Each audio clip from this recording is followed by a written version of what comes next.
За 4 жилд нэг удаа болдог сонгуулийн жил гарсантай холбогдуулан улсын их хурл болоод аймаг нийслэлийн иргэдийн төлөөлөгчдийн хурлын сонгуульд нэр дэвшигчид нам өвчлүүдийн сонгуулийн сурчлагаанд зарцуулах мөнгөний дээд хэмжээг аудитын байгууллагаас тогтоохоор болсон. Тухайлбал улсын хурлын сонгуульд өрсөлдөх нам өвчлүүдийн зарцуулах мөнгөний дээд хэмжээг аудитын ерхий газраас хянаж үзээд 3.6 тэрбум байхаар тогтсон юм.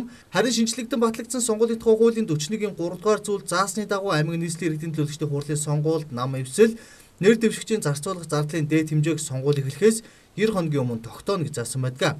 Энэ хүрээнд аймаг нийслэлийн иргэдийн төлөөлөгчдийн хурлын сонгуул зарцуулах мөнгөний дээд хэмжээг өнөөдөр нийслэлийн аудитын газраас мэдээллээ. Нийслэлийн аудитын газраас мэдээлснээр нийслэлийн иргэдийн төлөөлөгчдийн хурлын сонгуул зарцуулах зардлын дээд хэмжээг 1 тэрбум 460 сая төгрөг байхаар тогтоосон байна. Энэ зардлын дээд хэмжээг тогтоохдоо үндэсний аудитын газраас гаргасан тооцооллыг аргачлал байгаа. Мөн нийслэлийн бүртгэл статистикийн газраас авсан нийслэлийн амьдарч байгаа өрхийн тоо, сонгогчийн тоо, за дээр нь газар нутгийн байршил, за тэгээд холбогдох эдийн засгийн бусад үзүүлэлтүүдтэй авч уялдуулж энэ зардлыг бол тогтоосон байгаа. За та бүхэн мэдж байгаах энэ 2016 оны нийслэлийн иргэдийн төлөөлөгчдийн хурлын сонгуул бол шууд пропорционал зарчмаар явна.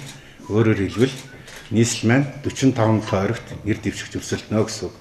Нэг мандат, нэг тойргоор ийм зарчмаар явагдана. За би энэ дээр нийслэлийн иргэдийн төлөөлөгчдийн хурлын 2016 оны 1 сарын 29-ний өдрөөр энэ 45 тойрог, 45 мандатыг тогтоосон ийм тогтоол байгаа. Энэ тогтоол дээр үндэслээд бид нар энэ тойрог үрээр нь зардлын дээд хэмжээг бол гаргаж тооцоолсон байгаа. Нийслэлийн иргэдийн төлөөлөгчдийн хурлын 2016 оны ээлжид сонгуулийн тойрогт нэг нэр дэвшигчээс зарцуулах зардлын дээд хэмжээг хавсгалтаар баталсан. 2.